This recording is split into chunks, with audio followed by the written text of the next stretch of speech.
be burned by fire. The soul cannot be moistened by water. The soul cannot be dried by air. The soul never dies. The soul is never created. The soul is eternal. The soul is a small part of God. And the soul is wandering from one body to another.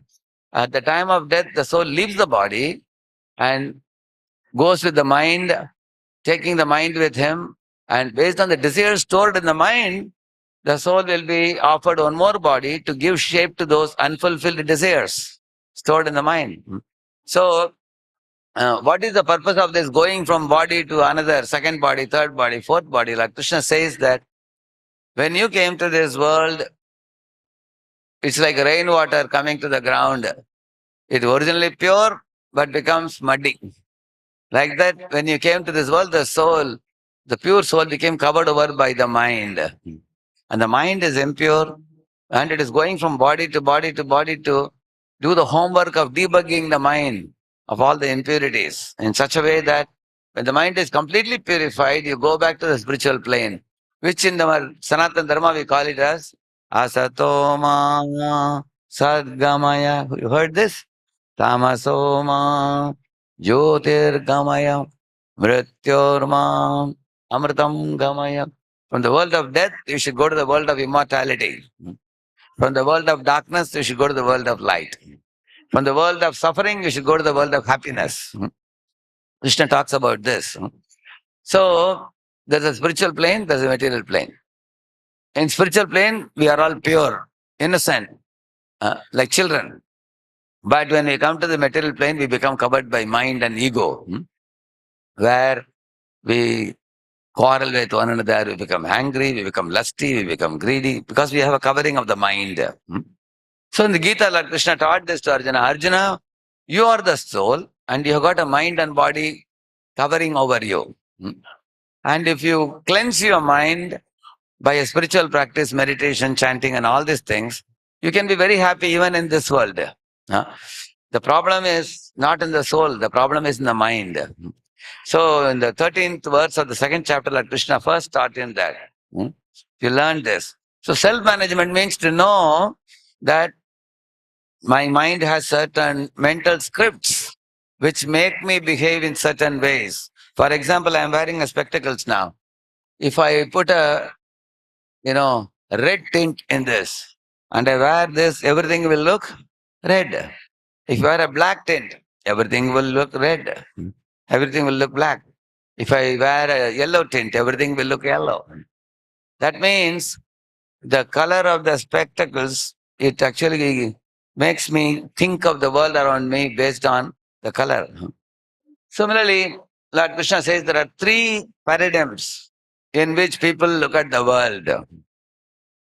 Say, for example, one of the paradigms is Tamaguna, Rajoguna, Satoguna, three gunas.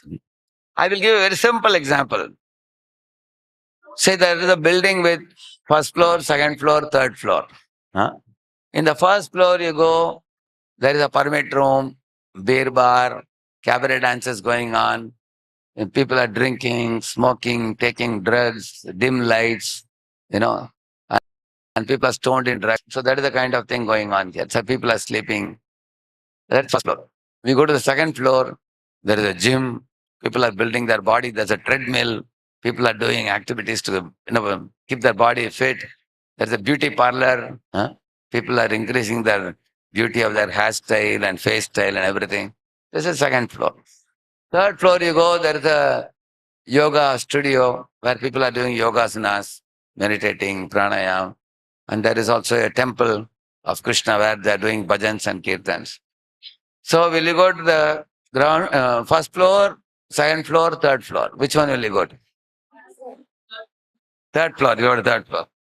So how many of you will go to third floor? Okay. How many of you will go to second floor? There's a beauty parlor and a gym. Anybody? Okay. How many of you will go to first floor? There's a beer bar, permit room, cabaret dance, all these things. So the first floor is Tamaguna. Second floor is Rajaguna. Third floor is Sataguna. So whichever taste you have, you will be going to that floor. Correct, no? So that's what Lord Krishna says. In this world, all of us, when we came, our mind has this any one of these three type of predominant tastes. Yeah. So that taste actually drives you to go after those things and enjoy and suffer accordingly. But he says that if you take to spiritual practices, you can actually change the mindset from tamaguna to rajaguna to sattoguna. Yeah. And tamaguna, Lord Krishna says three words: Nidra, Alasya, Pramad. Three things. Nidra means too much sleep, lazy. Nidra. Alasya means lazy. Pramad means madness. They smoke and drink and put all dangerous substances into the body. And Nidra means they sleep 12 hours, 14 hours a day. Like that. And they're very lethargic. They don't take initiative for doing any work. Like students in the college, they don't do homework. They copy from others. Like that. Similarly, many people don't do any work, they live on others' money also. That is samaguna. Rajoguna means he says sangha and trishna. Rajoguni people are like a lion. They want actually make more and more money, and they are greedy and they are competitive. They want to show to others that I am the most knowledgeable and best informed, and they compete with others there. So they're very passionate and very ambitious. So much so, there was one man who went to the office and worked 12 hours, then 14 hours, and 16 hours. And then one day, suddenly he got a massive heart attack. He was rushed to the hospital in the ICU. Then he came to know his wife divorced and went away because he never gave time to family. So, in this way, in the family front, he was a failure. Health front, he was a failure. Only thing, he had money in his pocket, that's all. What kind of success is this? These are passionate people. So, and Tamoguni people, they are lazy, lethargic, they won't take initiative at all. But Sattoguna means, Krishna says, Sukham and Jnanam. You have happiness and knowledge, both. I'll show you some examples. See, Krishna teaches about the mind also. How you can stay positive amidst hardships. Okay. See, here, I'm showing you a few teachings Krishna gives by his own example. The master and servant relationship is very sweet. He shows that in the Gita. For example, here you see Karna and Shalya. Their relationship is a rusting relationship because Karna never respected Shalya. And Shalya also got frustrated with him being a. One example I'll tell you. When Shalya gave an idea to Arjuna, to Karna, that this is the way you should attack Arjuna. So Karna became angry. Hey, you are my charioteer. Shut up your mouth. I know what I am doing, he said.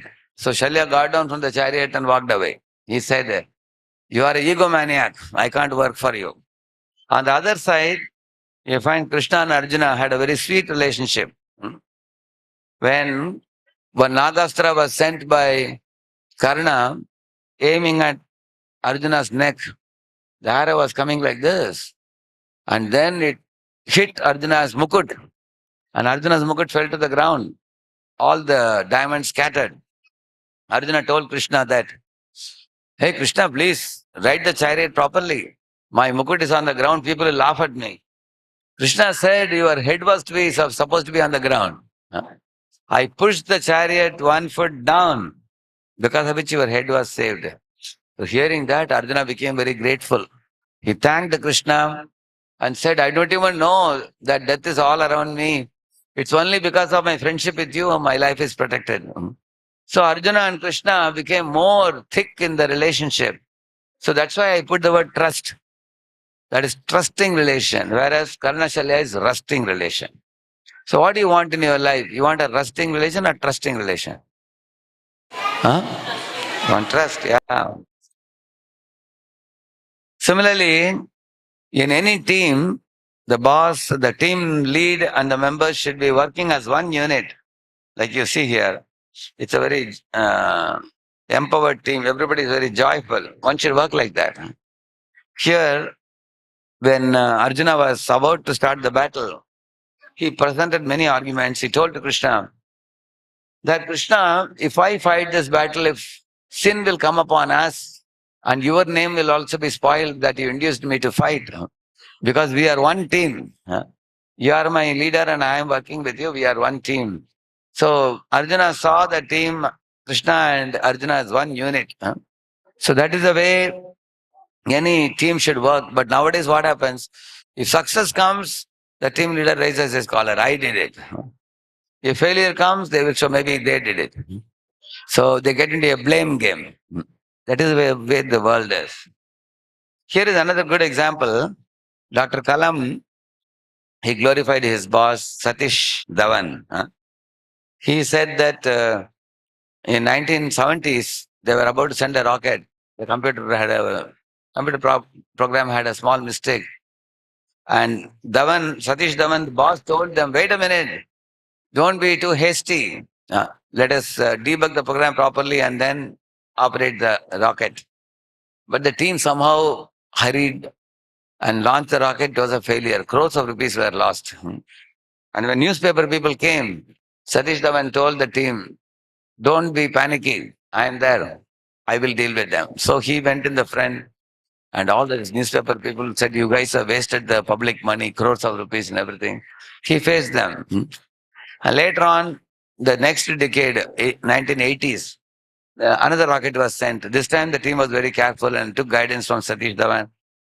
This time the launch was safe and it was successful. Then when newspaper people came, Satish Dhawan was such a noble leader, he told Kalam that all of you guys meet the paper people. You give the interview. And they said, but sir, you are the one who guided us. He said, I don't have to be there. If you guys give the interview good enough. So he took a back seat. So Dr. Kalam said, a true leader is one who is ready to open his shirt and chest and is agreeable to accept the rotten tomatoes when people throw it. And the true leader is also one, when he succeeds, when the team succeeds, he doesn't collect all the bouquets himself. He distributes the flower bouquets to everybody in the team. So here is an example of how the team leader works cooperatively with the team. This is the kind of leadership Krishna did with Arjuna also. In all the struggles in the battlefield of Kurukshetra, Krishna was very close to Arjuna. He guided him very intimately. Here is another principle he teaches. Diagnose first, prescribe next. One of my friends told me when he was in his college days, he had a fever and he was coughing. So I went to the doctor in the college. But the doctor was super busy on the phone. So when he entered the room coughing, the doctor immediately wrote a prescription and gave it to him in the boy's hand and said, take it and go and take this medicine. He said, sir, I have not yet told what is my problem. The doctor said, I know it. From your coughing, I know what's your problem. Now you just take the medicine and go, don't disturb me, he said. So the boy took the prescription, just threw it in the dustbin and went away. He didn't take it seriously because the doctor never heard him at all. Therefore, it is said, listen first and then speak next. That's what Krishna teaches here. In this vast battlefield, the whole first chapter of Gita, Krishna did not speak a word. Arjuna cried. He spoke 5 reasons why he doesn't want to fight. Krishna just silently, coolly heard it. Because Krishna thought, I am only friend. I am not going to give any advice unless, Arjuna seeks help from me. In the 7th shloka of the 2nd chapter, Arjuna collapsed and said, now I cannot decide my decision on my own. You are my guru. Whatever you teach me, I will follow. Then Krishna began speaking. He told Arjuna, you are hiring me as a guru. Now I am guru, you are my disciple. Then I will tell you what you want. In this way, Arjuna listened first and then spoke next. Similarly, empower subordinates to express without hesitation. This is another thing. If you are in a team, many times certain leaders are very strong natured and the subordinates fear to express to their boss. They fear that if the boss is angry, he may not give me promotion or he may complain about me to the management or things like that. But actually a leader should be very warm and friendly and open-minded in receiving feedback from the team. One example, I'll tell you what Arjuna told. He said, Katam Bhishmamaham Sankhe Dronam cha Madhusudana Ishubi Pratiyotsyami Pujarha Varisudana. Hey Krishna, you are asking me to become a Bhishma Sudana or Drona Sudan. Drona is my guru and Bhishma is my grandfather. You are telling me to become killer of Bhishma and Drona. What about you? Will you do such a thing to your grandfather or guru? Like that he asked. That means Arjuna is able to challenge Krishna asking such a question. That so much was their friendliness and thick friendship. Which means Krishna is such a empowering leader that he can take feedback from Arjuna without hesitation. Huh? That's a lesson. Which one works? Being fierce or mild? Was Krishna fierce with Arjun or mild with Arjun? He was both. Hmm. You will find that Krishna is very friendly with Arjun, but certain points of time in Gita he is strict also. So a good leader is one who can combine boldness and sensitivity, courage and considerate behavior, fierceness with mildness. Then one is considered a very authoritative leader.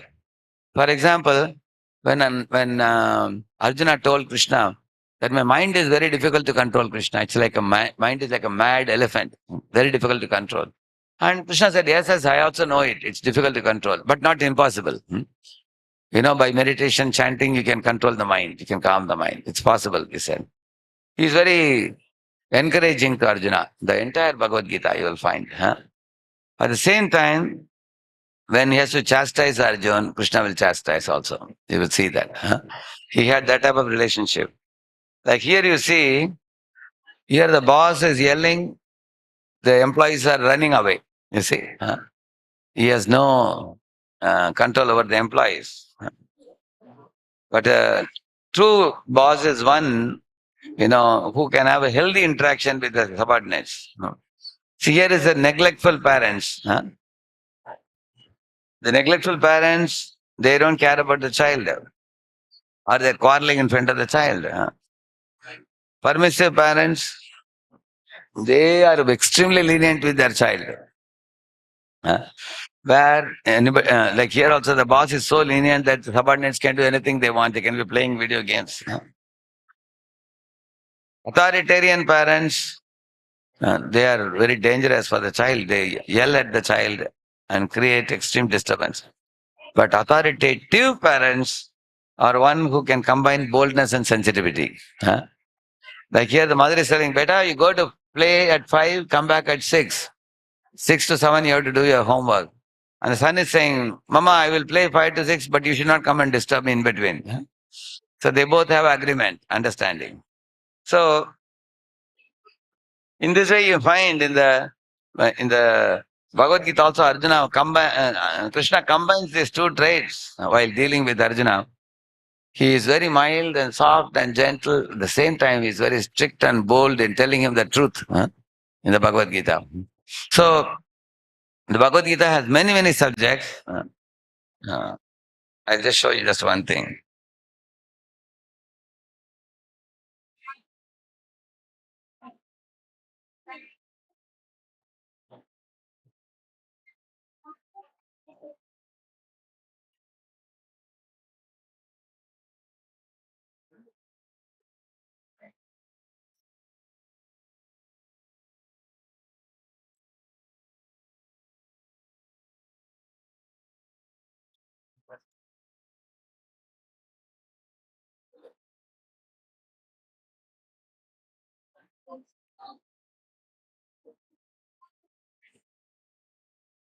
See, nowadays, colleges, companies all have very big infrastructures available. But at the same time, are the students happy and self-disciplined and mature and capable of leadership is a big question mark. Because the habits in which students are indulging are destroying their life. You see, Americans have better communication skills than Indians. They have managerial skills, interpersonal skills. But still, why Indians are preferred? You will see in all the big companies like here is Pichai, Google and many other companies. All Indians are leading at the top positions. Why? Because Indians are hardworking, cultured, respectful, well-mannered, accountable, responsible. So, Indian value systems are based on books like Bhagavad Gita, Ramayana, Bhagavatam, and things like that. So, but the bad habits you will see, once you get into bad habits, they're difficult to give up. If you remove Hach, a bit remains. If you remove A, a bit remains. If you remove B, it remains. So, those people who get into bad habits, they ruin their life. I'm going to show you some examples.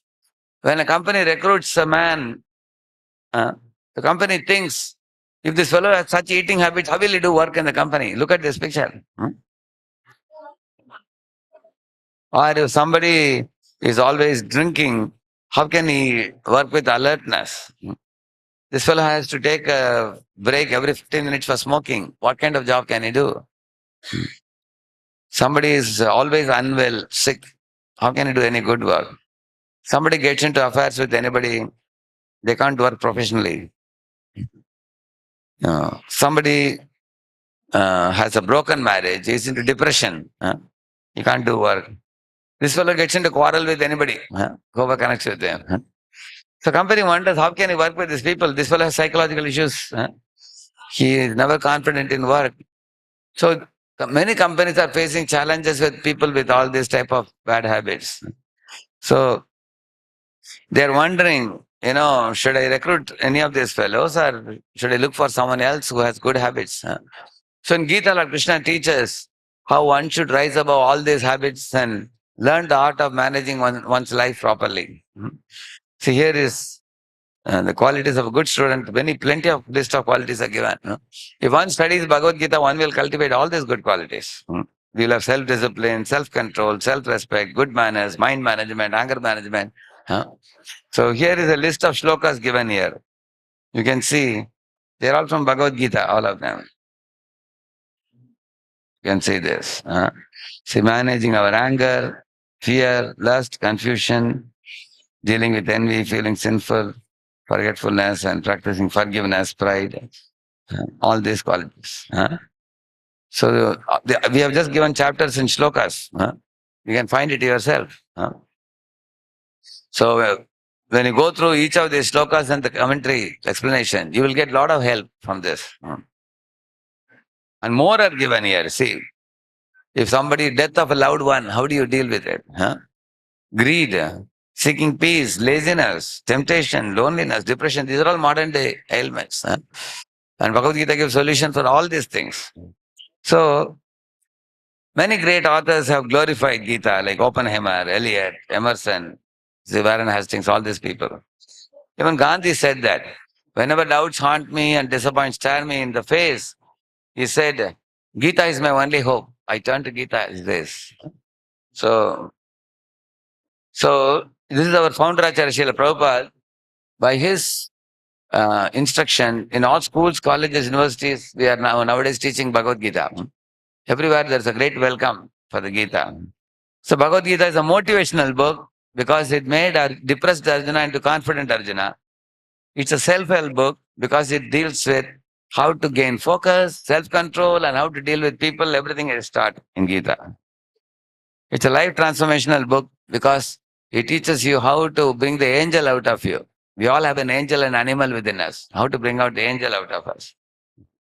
It's a devotional book because it teaches us how to connect with God through prayer and how to draw that spiritual energy by connecting with God and how to sanctify all our actions. Karma yoga. So it's also a life handbook. It teaches purpose of life, how to live in unity with all the living beings and with God ultimately. So we are what you see here is called Srimad Bhagavatam. Till now I was talking about Bhagavad Gita and this is Srimad Bhagavatam.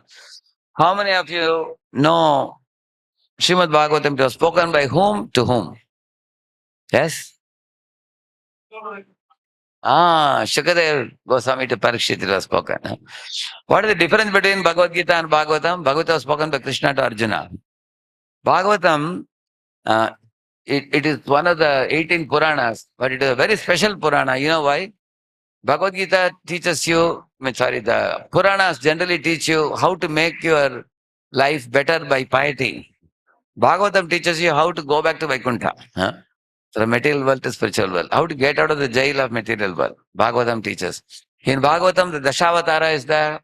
Matsya, Kurma, Varaha, Narsingha, all the Leelas are explained. Prahlad, Charitra, Dhruva Charitra, Samudra Manthan Leela, Gajendra Moksha. Hmm? All these Leelas are available in the Srimad Bhagavatam. And also Sitaram Leela, Radha Krishna Leela, Lakshmi Narayan Leela, everything is there. And Lord Krishna's Vrindavan pastimes of stealing butter, lifting the Govardhan hill, dancing on Kaliya. You will read everything in the Srimad Bhagavatam. Basically, Bhagavatam teaches one very important thing. I'll tell you one simple story and conclude my talk. Once uh, uh, old lady in a forest, she used to cut firewood and carry on her shoulder daily to her hut. One day she cut the firewood and was carrying, it was very heavy and it fell from her shoulder to the ground. She was looking here and there, is there someone to help me?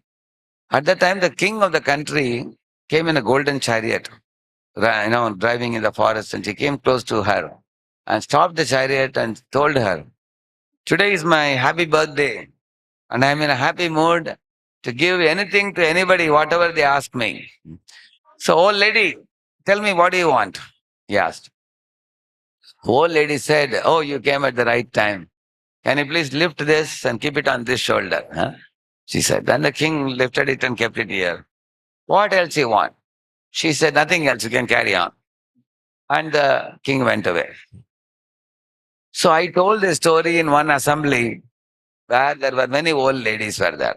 I asked them a question. If you were that old woman, would you have asked the king to keep the firewood from down on this shoulder? Because this shoulder was paining. So she told this shoulder, you keep it. One lady said, I will tell the king, you take this bundle of firewood and put it in my hut and go. She said. Another Mataji, old lady said, I will tell the king to give me a lift up to my hut along with my firewood. One another lady said, I will tell the king to give me Indian gas supply. So I don't have to cut the firewood daily. Another lady said, I will tell the king, give me a servant maid, who can bring the wood from the forest and cook for me. I can just relax in easy chair and eat. She was telling. So all these Matajis, old ladies, I told them, you are only thinking about yourself. Bhagavatam teaches you the opposite. What Bhagavatam says, if this old lady told the king, my dear king, you are a Raja Rishi, you are a great soul. I never had a son. I wish I had a son like you. If she told that, what do you think king would have done? King would have told the old lady, I lost my mother 4 years ago. I am feeling missing my mother. And you want me as a son. I will come on that as your son, adopted son. So I become your son, you become my mother. And you will be happy, I will be happy. If she says like that, then the king will tell her, if you are going to be my mother, how can you live in the hut in the forest? Come with me. He will take her to the chariot, take her to the palace, give her, Kanchipuram silk sarees. He will put a golden mukut on her head. He'll give her very nice, first class food to eat, costly jewelry to wear. He will introduce her to all the people as Rajmata. Although she never asked for any of this, she only told, I want a son like you, that's all. So in this way, so what is the moral of the story? This lady did not ask king anything. She said, I'm happy with everything, but I wanted a son like you, she said. That's all she said. She connected with the king as a mother and son. So the king became very pleased with her. So I told all these other ladies that you were thinking about who will carry my firewood and who will give me Indian gas. You are thinking about yourself only. You are not thinking anything about the king. So Bhagavatam teaches Yashoda is also a jiva like you and me. But she told Krishna that I want a son like you. Krishna said, okay, be my mother. Nanda Baba said, I want to be a father. She said, okay, you be my father. Sudama said, I want to be a friend. Okay, you can be my friend. Radha said, I want to be an eternal lover. Okay, you can be my eternal lover. Arjuna said, I want to be your friend. Yes, you can be my friend. So Bhagavatam teaches you how to connect with God in a loving relationship. If you do that, after your death, you will go back to God and see Him eye to eye. You can love Him, you can. Um, Prabhupada says, if you make friendship with Krishna, that friend will never die. If you make Krishna your son, the son will never die. If Krishna is your husband, that husband will never die. If Krishna becomes your lover, that romance will never stop. It will be eternal. So, Bhagavatam teaches us about eternal life. How to get out of the material world of darkness and go to the spiritual world of eternal life and connect with Lord Krishna eternally. So that beautiful knowledge is available in Bhagavatam, and you see the Bhagavatam set here. It is non-different from Lord. So it has so many subjects you can see. More than 50 subjects. It has philosophy, everything, music, miracles, medicine, so many, architecture, austerity, engineering, dramatics, so many things. So if any of you want to have this Srimad Bhagavatam in your home, you can tell Mahaprabhu Chaitanya Prabhu, we can arrange it to get a copy for you. Today also we have some sets available. This is Srila Prabhupada, founder of ISKCON Society, who went to America in 1965 and established the ISKCON movement there. From there he started all over the world. Now there are 1,000 branches. We have a branch in ISKCON Abids. You all know ISKCON Abids? So we have a temple there. You are most welcome. In PBEL City also we have a weekly program going on. Where is it going on in PBEL City?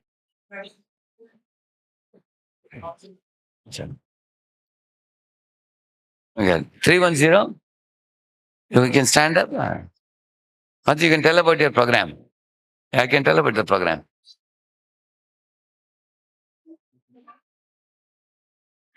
No, you can come here. You can come here. Take this one.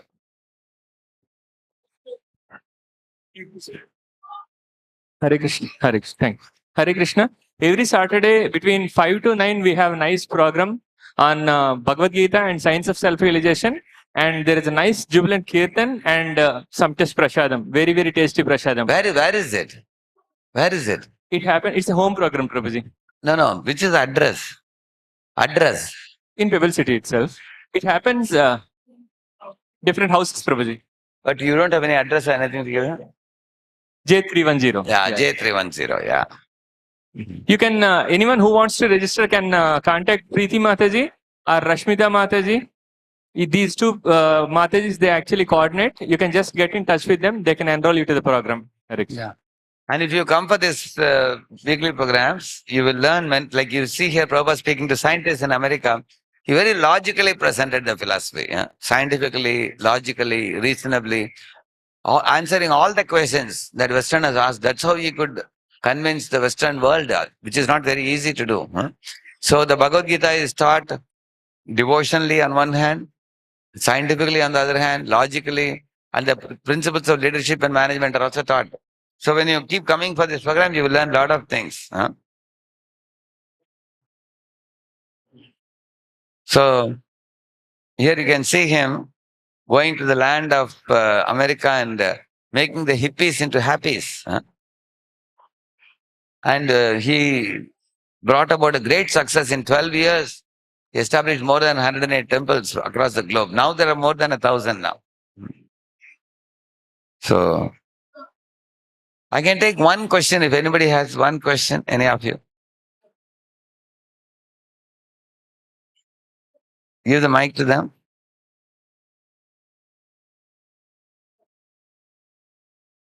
Namaste, Prabhu. My name is Rath. At the beginning of the talk, I heard one of the problems with the current society being that people are having a wrong definition of success. And one of the slides also spoke about the purpose of life.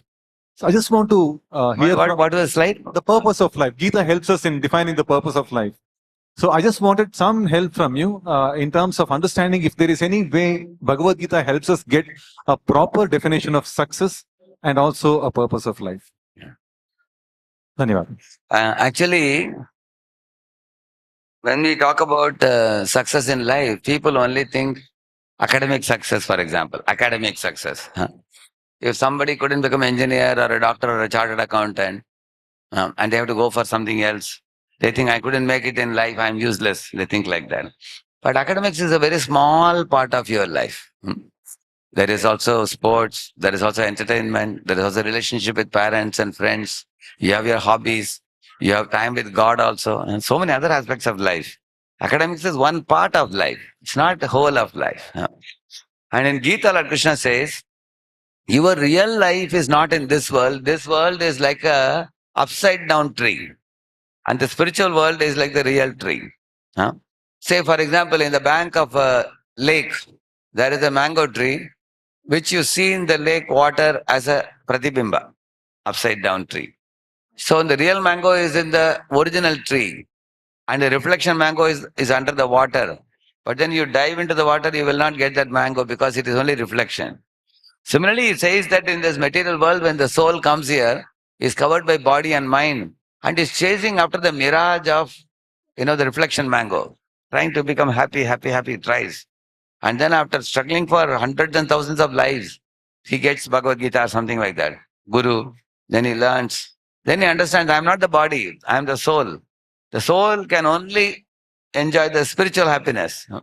Like if I give you, for example, popcorn, you will enjoy. But if I give you thermocol, and you eat the thermocol thinking it's popcorn, will you be happy? You can't be happy. The soul cannot enjoy dead matter. But the soul can enjoy only spiritual happiness. So Krishna says that then the soul looks up and he comes out of this reflection tree and comes to the original tree where he experiences real happiness. So now coming to the definition of success in life, in the Gita, Lord Krishna teaches that every one of us is born in this world according to our punya and papa. Correct, no? If I have done punya, for example, I have a handsome body, I have good education, I'm born in rich family, and I have no diseases, I'm very healthy, and my life is smooth sailing. And if somebody has done bad activities in the past, sinful activities, as we say, sin means disobedience to God. Then in the next life, you see they have ugly body, have illiteracy, they have poverty, sometimes they have health complications. They suffer in various ways. You can see that. So this is plus and minus keeps going life after life. But he says, do a third type of activity. Most people think we should do punya. He says, don't do punya, don't do papa, work in God's account. If you work in God's account, then you get out of this world back to your original position. For example, you are a cashier in a bank. You take 10 lakh rupees or 20 lakh rupees from somebody, you are not going to be dancing because it's not your money. It's just you're going to put in the bank. Similarly, somebody is asking 1 crore loan. You're giving 1 crore loan, you're not going to cry because it's not your money going. It's a bank money going. Similarly, you work on behalf of God, he says. When you work on behalf of Krishna, that account, when you work, it is spiritual account.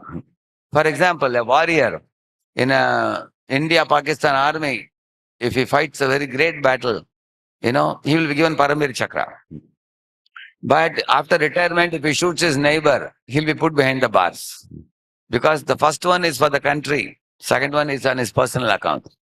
So Lord Krishna teaches in Gita, work on God's account, you'll go back to God. If you work on your own account, you'll be stuck in this world, he says. How do we do that? Very simple thing I'll tell you. In the morning, when you rise in the morning, you take a bath and then you chant God's names, you purify your mind. You cook food and you offer it to him, thank him with gratitude and then take the food, then it is sanctified food. Food is sanctified. You are doing your job, take a portion of your money, buy some Bhagavad Gitas and distribute to people, then your money becomes sanctified. Similarly, in your house, you make an altar for God, read the Bhagavad Gita, a few pages every day, bow down to him and remember his teachings, then your house becomes sanctified. So there is a method of connecting everything you do in life to Krishna. And by that connection, your whole life becomes sanctified. Your body, your mind, your possessions, your family, everything becomes sanctified.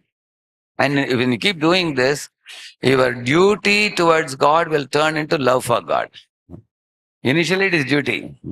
For example, you will see that in this world also, when we do certain things as a duty, it's formality.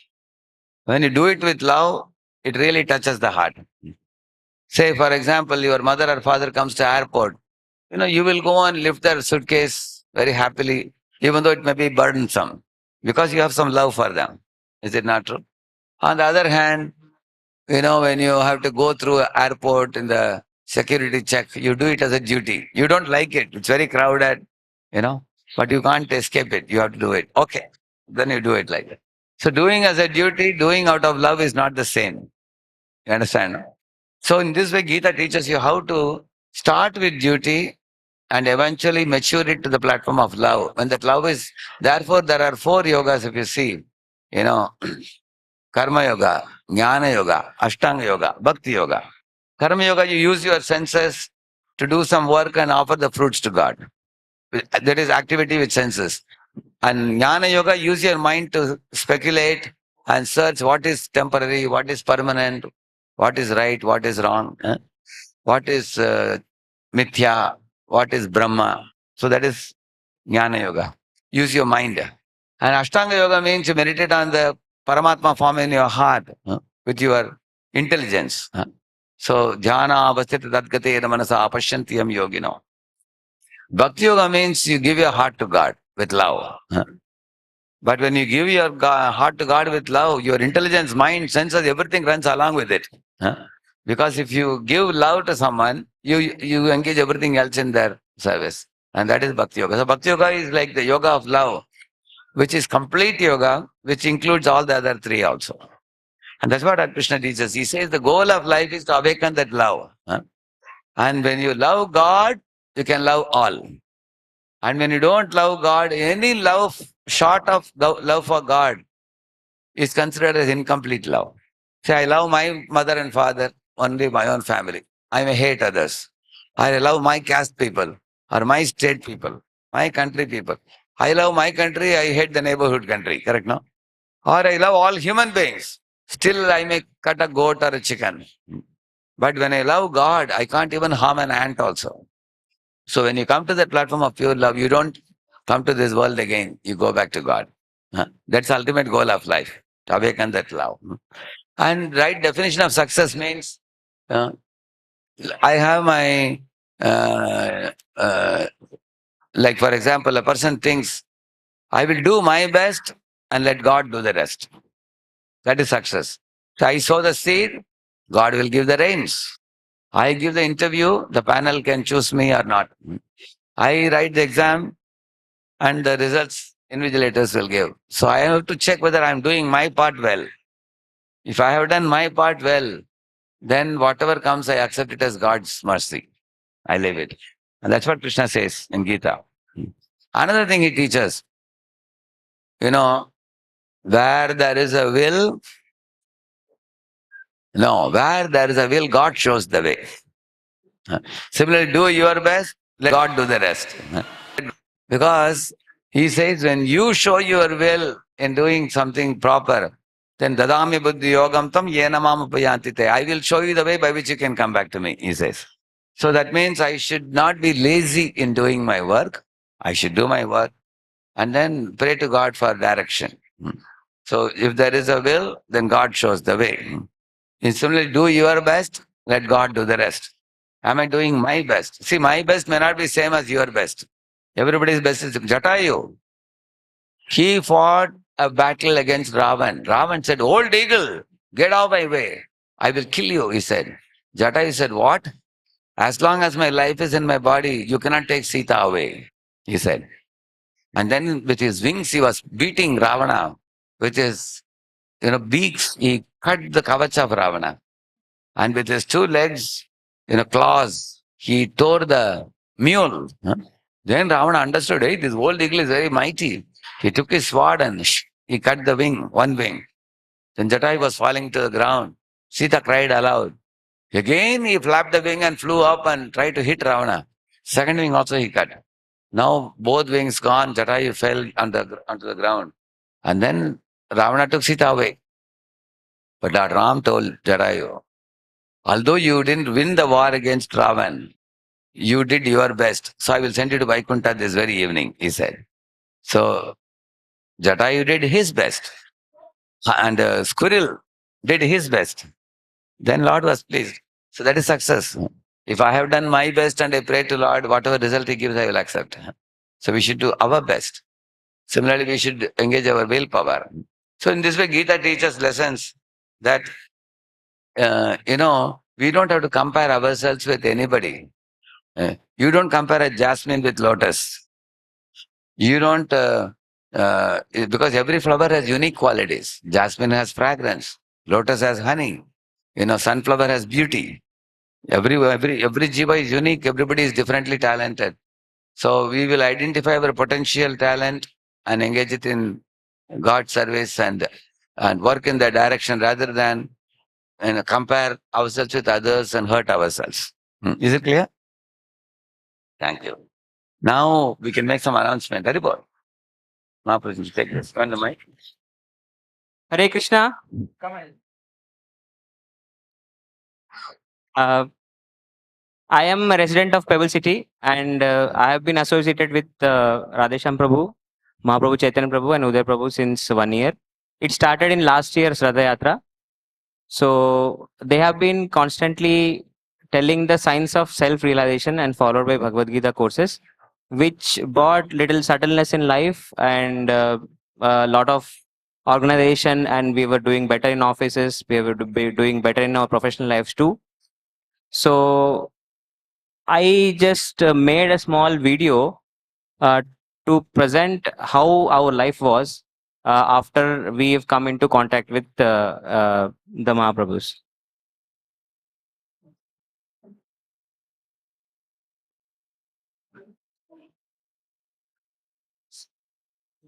Screen पे नहीं screen पे नहीं आ रहा है video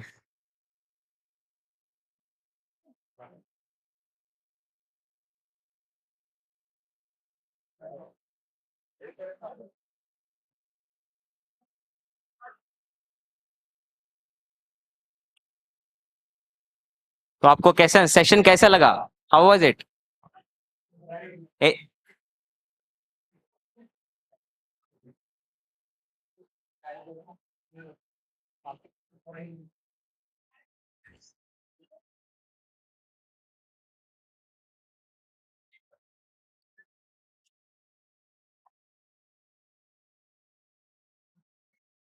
no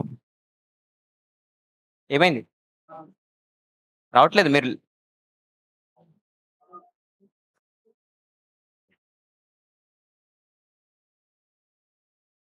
The sound is not coming.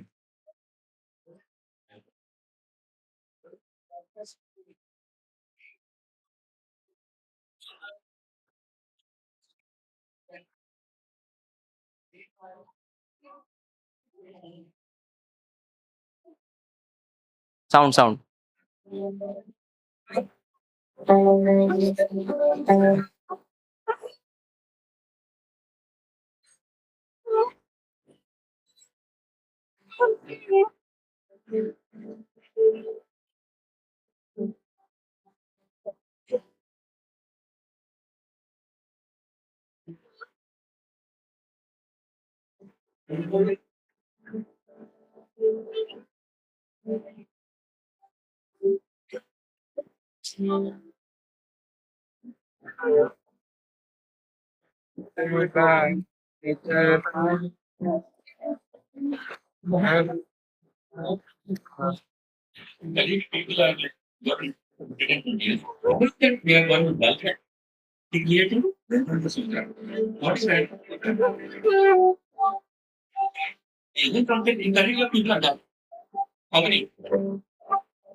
Hare Krishna. How many of you liked it? If you liked it, say very loudly, Hari Bol! Hari Bol! Hari Bol! Actually, many of us who are sitting here are part of this group. If you want to be happy, as His Grace Radheshyam Prabhu said, you can invite Bhagavatam. Bhagavatam is Swayam Krishna. You can do invite Bhagavatam to your house. Now today, Abhijit Prabhu and Rashmita Mataji are inviting Bhagavatam to their house, and His Grace Radheshyam Prabhuji will be welcoming it. And the other videos that you saw are part of Ahobilam Yatra. If you want to transform your life from stressful state to blissful state, please come and join us. It doesn't cost anything. It just costs probably 3 hours in a week. That's all. If you want more information, probably you can speak to Soma Prabhuji and his wife Mataji. They also have cherished it. Prabhuji, Hari Bol. We generally look at the things in different way. The festivals, the understanding of the festivals is different. The understanding of God and His Leelas are different. We can mentally connect with God, or we can understand why something is celebrated, why something is not celebrated. There's a technical understanding to whatever knowledge is there here. So I'm happy about it, and I would like to share these things. Hare Krishna. If anyone wants to be part of this blissful society than this stressful society, you can contact Preeti Mataji for registrations, as well as Rashmita Mataji. You can contact these two Matajis to get registered into the Science of Self-Realization group. which actually takes care of this, blissful community. Hari Bol, Hare Krishna. So now we will participate in the Arati. Please, all of you kindly, you can stand up in your own places. When I sing one full mantra, please kindly hear it. And then when I stop, then you can follow me, okay?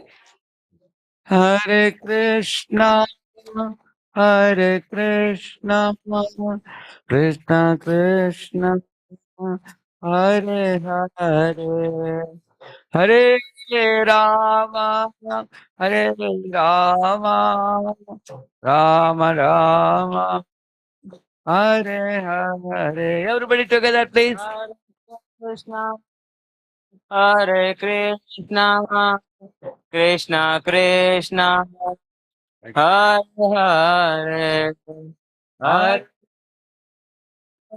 Hare Rama, Rama Rama, Hare Hare.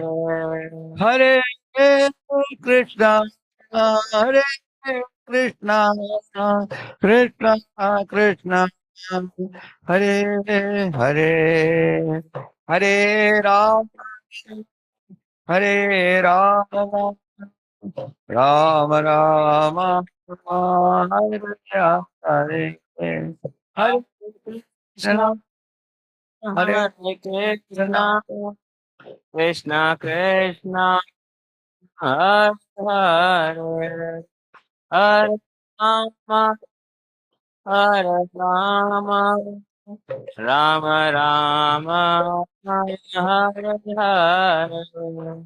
Hare Krishna, Hare Krishna, Krishna Krishna, Hare Hare, Hare Rama, Hare Rama, Rama Rama, Hare Hare. Hare Krishna, Hare Krishna, Krishna Krishna, Hare Hare, Hare Rama, Hare Rama, Rama Rama, Hare Hare. Hare Krishna, Hare Krishna, Krishna Krishna, Hare Hare, Hare Rama, Hare Rama, Rama Rama, Hare Hare. Everybody together loudly. Krishna, Hare Krishna, Krishna Krishna, Hare Hare, Hare Rama Hare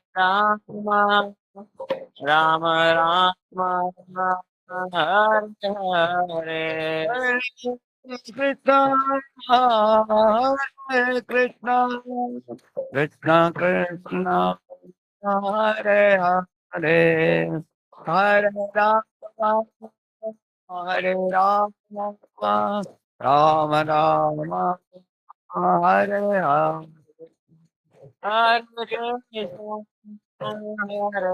Krishna, Hare Krishna, Krishna Krishna, Hare Hare, Hare Rama, Hare Rama, Rama Rama, Hare Hare. Hare Krishna, Krishna Krishna, Hare Hare, Hare Rama, Ram Ram, Hare Hare. Hare Krishna, Krishna Krishna, Hare Hare, Hare Ram, Ram Ram, Hare Hare. Hare Krishna, Krishna Krishna, Hare Hare, Hare Ram, Ram Ram, Hare Hare. Hare Krishna, Krishna Krishna, Hare Hare, Hare Ram, Ram Ram, Hare Hare. Hare Krishna, Krishna Krishna, Hare Hare, Hare Ram, Ram Ram, Hare Hare. Hare Krishna, Krishna Krishna, Hare Hare, Hare Ram, Ram Ram, Hare Hare. Krishna,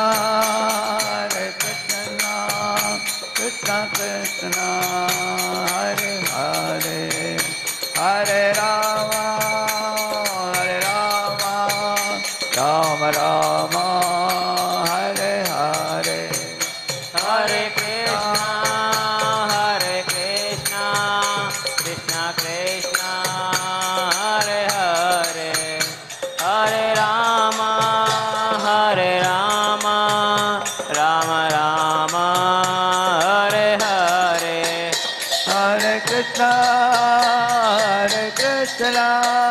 Krishna Krishna, Hare Hare, Hare Rama, Rama Rama, Hare Hare. Hare Krishna, Krishna Krishna, Hare Hare, Hare Rama, Rama Rama, Hare Hare. Hare Krishna, Krishna Krishna, Hare Hare, Hare Rama, Rama Rama,